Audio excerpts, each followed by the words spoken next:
Hi, I'm Julian. I am the main composer in Praesider, and I've been asked to share some of the albums which inspired the creation of our album Enter the Praesidium. Let me start with something pretty obvious. Emperor.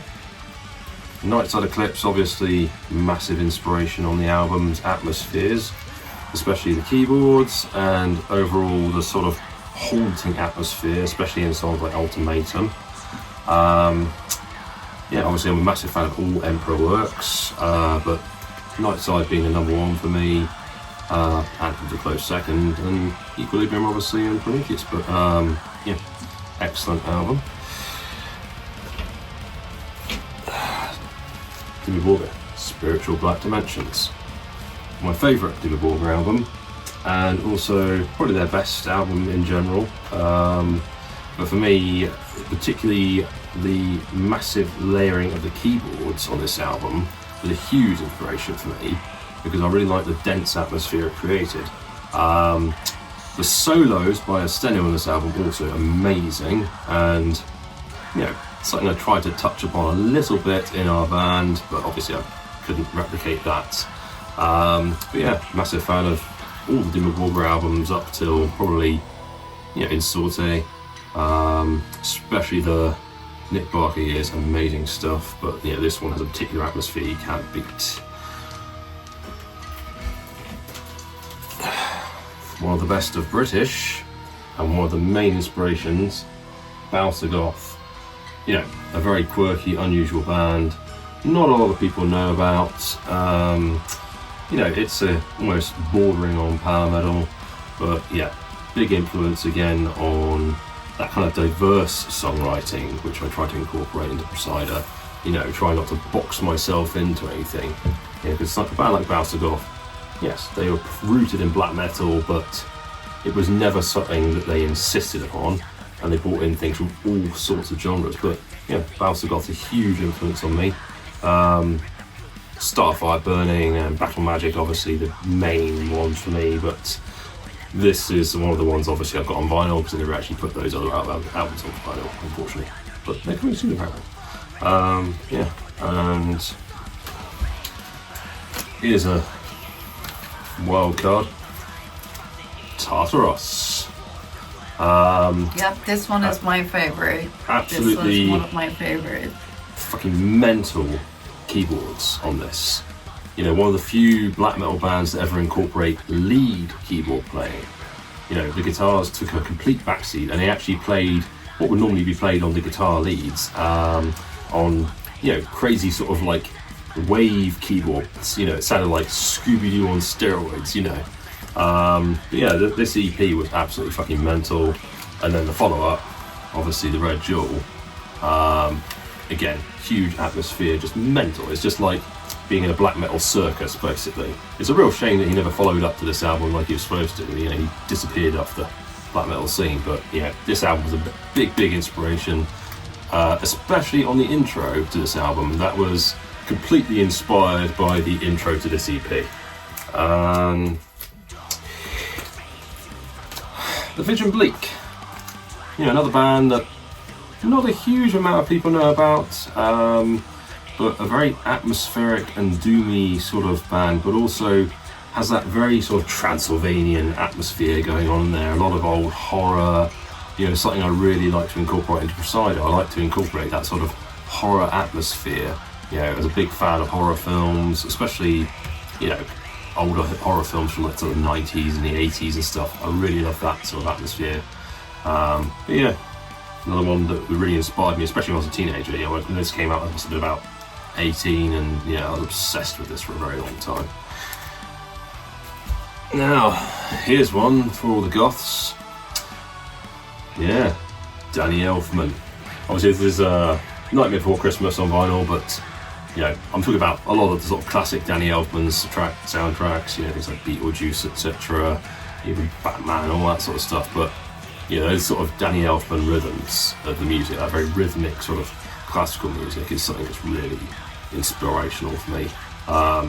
Which you'll hear a lot more of that inspiration on the next album, because there's quite a few bits in the newer tracks which will incorporate this kind of very bouncy sort of orchestral rhythms, but yeah, big fan.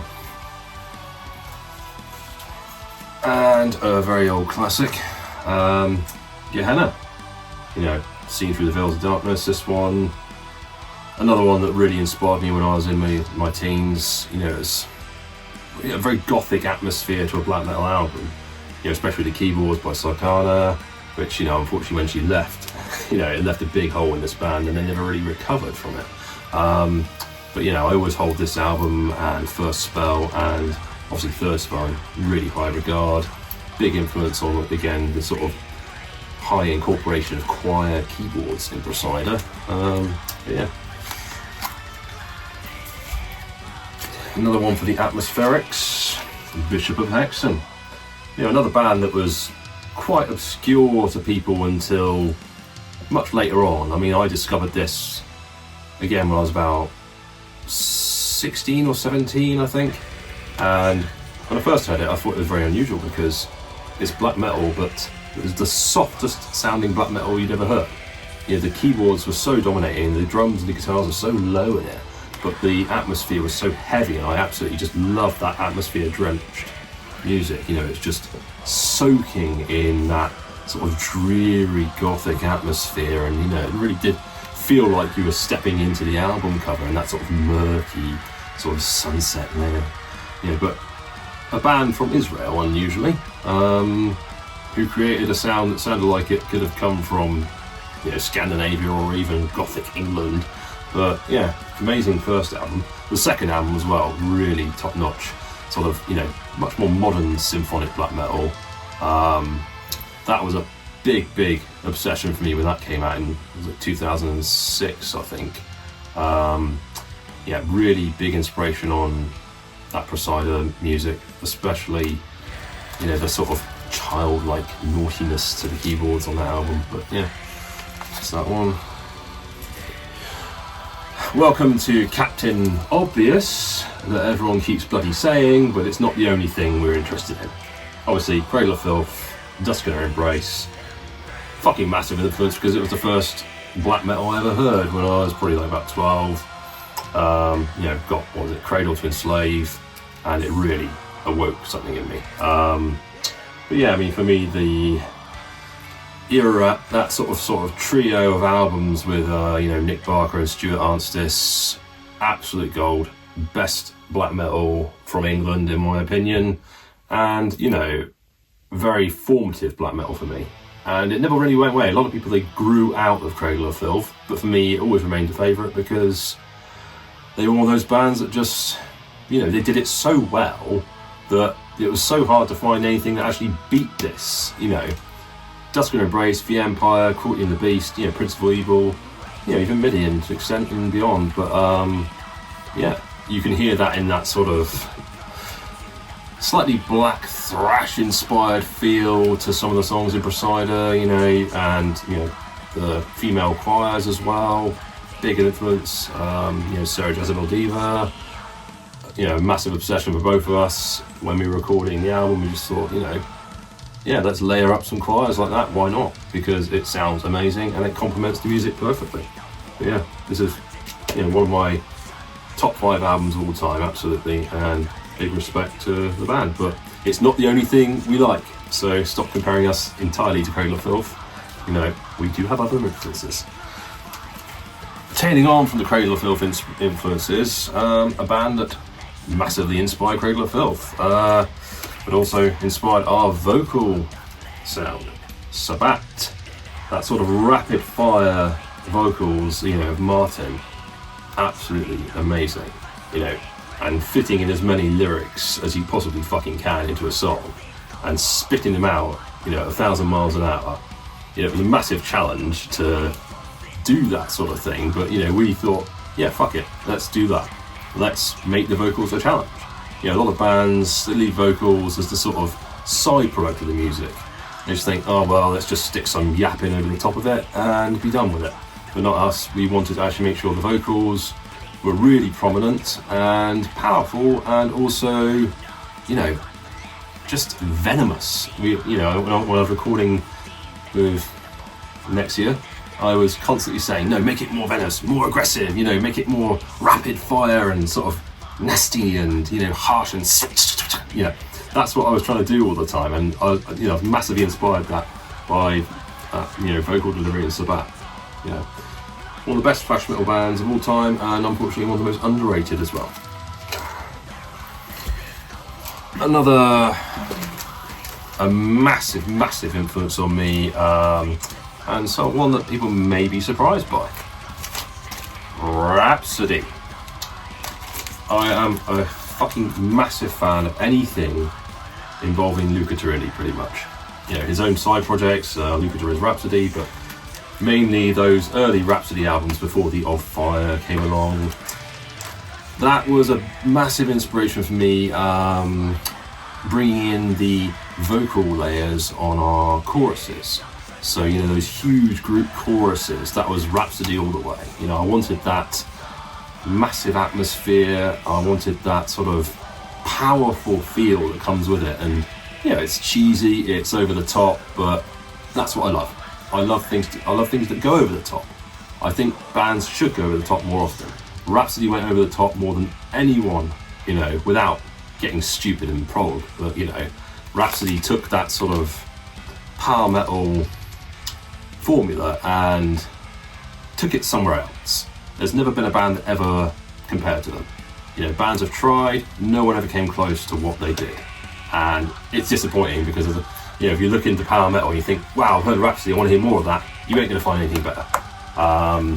You know, also the orchestral sort of side of it, you know, big influence on me again, and that sort of neoclassical feel to it, you know, that neoclassical guitar and the neoclassical arrangements. You know, again, that's something you're going to hear more of in future Praesider, because I wasn't very good at writing when I first wrote the first album, so I've gotten better, and you're going to hear more of this kind of thing coming up. No, it's not going to be power metal, but you're going to hear a bit more of an intricate sort of neoclassical influence on some of the later stuff. But yeah, love Rhapsody, always. One for the old school, Sisters of Mercy. Again, another one that incorporates large Gothic choirs, you know, especially on songs like Dominion and This Corrosion and stuff. Yeah, it's just an overall gloomy kind of atmosphere on some tracks, but also a very upbeat feel to it. But, you know, it's something that definitely inspires some of my songwriting in Praesider. I mean, I'd say like maybe the first album a bit more than Floodland, but yeah, another one to add to the mix. Here comes another massive influence on us. Oh no, one of your favourites as well. Yep. And again, another Sarah Jezebel Diva overload on this one, and Nagash as well, who is also prominent in writing Spiritual Black Dimensions. But, you know, Nagash is one of my favourite songwriters. You know, he's a very mischievous black metal musician. You know, there's a very sort of, you know, childlike naughtiness to the way he writes, and I always enjoyed that. And yeah, big influence on the keyboards as well. You know, you've got Sword from Arcturus playing keyboards on this, and the drumming obviously by Hellhammer, you know, big influence on me. But yeah, this is one of those albums where it was like a sort of, what's the word, lightning in a bottle moment, where a group of people came together and made something fucking amazing and never made anything like it again together. You know, Astinu, again, there's amazing solos. You know, it was one of those albums that it's like it could have never happened if a couple of people didn't meet up, and it did happen. We're very thankful it did. I mean, if you listen to the way they layer the choirs in this, that's something that was very inspirational to us for Praesider, and yeah, keyboards as well, especially. Yeah, amazing album. This one again, another old school one for everyone. Celtic Frost, to Megatherion especially, big influence on me, and especially the outro track on this. I think it was one of them. There was a track on this that really influenced Purgatorial Judgment on our album. That sort of like, you know, heavy timpani use and the loud sort of French horn, you know, kicking in on it. Yeah, I mean, that sort of rhythmic feel, the vocals again, big influence on me and Praesider. But yeah, kind of that sort of proto black thrash feel to it. Big rhythmic influence on me as well. Another maybe obvious one, Arcturus. Debut album, big influence as well on Praesider. I mean, obviously no one's going to know it, but yeah, one of the first songs I ever wrote for Praesider was me trying to sound like Arcturus. I wrote a song and I was like, I want to write a song like Arcturus, because at the time I was trying to rejuvenate my old power metal band that I was in, and I got bored of it, basically. I was like, do you know what, I want to write some black metal again. And I started writing a track and it all came together, and I was like, yeah, I want to carry on this direction now for the rest of the time. I was really enjoying it, and yeah, this album, big influence on that. Again, similar theme to the Covenant album, but yeah, all the Arcturus albums, amazing, right up to this day. For the more aggressive side of things, Marduk, especially the vocals on this album, Opus Nocturne. Yep, definitely another favorite of mine, this album. Yeah, I mean, this is pre-Legion era, but the vocalist on this just sounded fucking evil. He sounded like a whispering fucking corpse crawling out of the tomb. It was amazing. I mean, like, the songwriting was really good on this one, really good. It was before they became a bit of a cliche. It was when they really sort of were coming into their own as well. They were sort of stepping away from the death metal side of things, and they really embraced the black metal sound on this one. And this one, it was the beginning of that kind of classic Marduk era, especially like the Frederick Anderson drumming, his signature blast beat sort of thing, which was a big influence. I mean, you'll hear that influence, especially on the opening riff of Ultimatum. That's a very Marduk influenced riff. And yeah, what more can I say? My favourite era is definitely just up to the point where Legion left, but amazing stuff, this one. I think the atmosphere on those two albums were really good. Here's another one that's very unknown to a lot of people, even invisible to the fucking screen. Dismal Euphony, Sorry Amoria Slot. This album was really heavy on the female vocals in black metal, and it was one of the early bands to do it, and it was just such a beautiful sounding album. It sounded like something that was composed in the depths of a gloomy Norwegian forest on a mountainside. It was just so drenched in atmosphere. It was a bit like that Bishop of Hexen album. It's one of those things that just, it was a product of its time, that sort of mid-90s, almost romantic feeling black metal. Something that went really out of fashion in the sort of end of the 90s, early 2000s, where everyone suddenly just ditched it for that industrial shite. But yeah, this one, big influence on the incorporation of female voices into the band.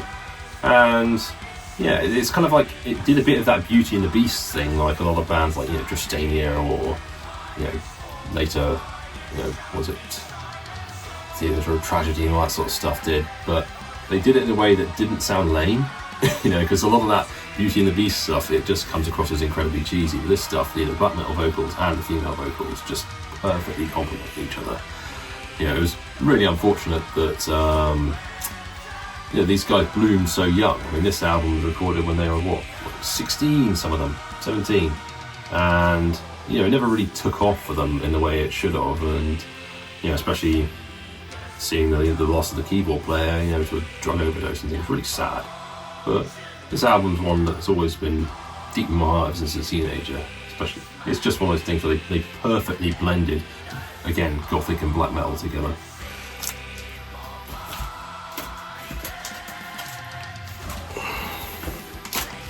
Morbid Angel. First of all, sort of classic death metal influence on me.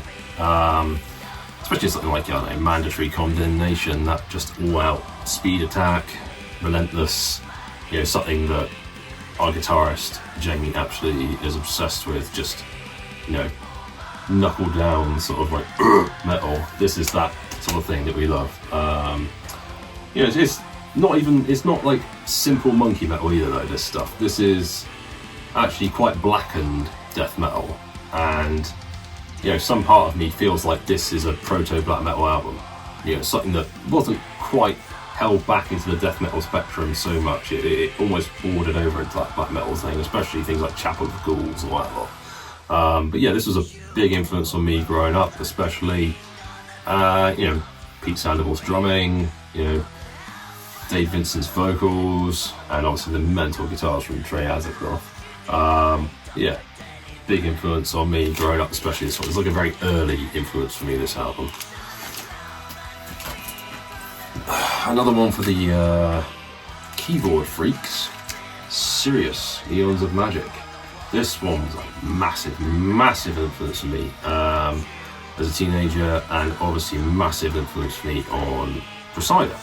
You'll hear elements of this album definitely on our debut, especially on the keyboards. You'll hear that on sort of the string sections and things like that. I'd say Witch is quite a good. Look Towards the Witch is quite a good reference. Of my love for this album. This is a very unusual band. Turned up out of nowhere in Portugal in the late 90s. Recorded 2 fucking spectacular black metal albums, and then just fucked off. Obviously the former ended up playing in Anathema and things like that, but never did anything black metal again. But the 2 albums they did do were fucking amazing. This one here, though, is really the big influence on me regarding, symphonic black metal and stuff. People compare it to Limbo Art, but I think this absolutely destroys Limbo Art, to be honest.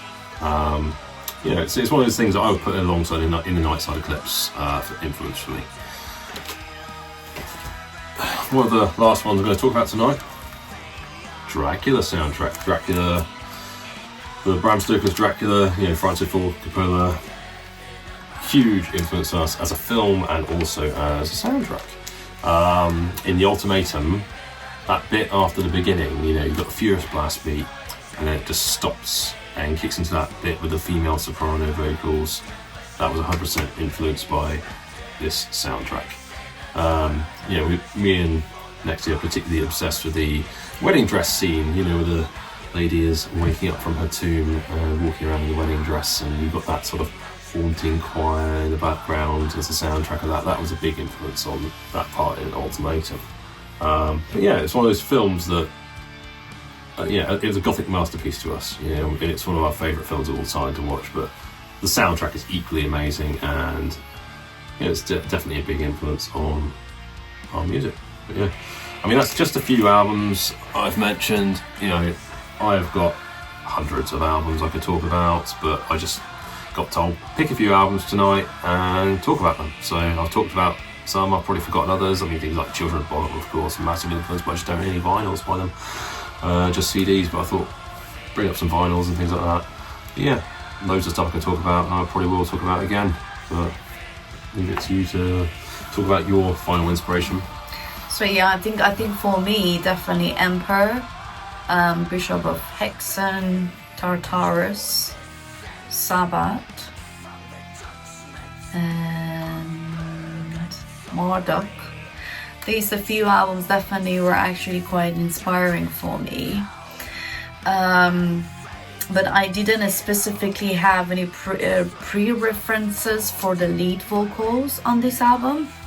But then, as Julian is saying, we were definitely inspired by Sabbath.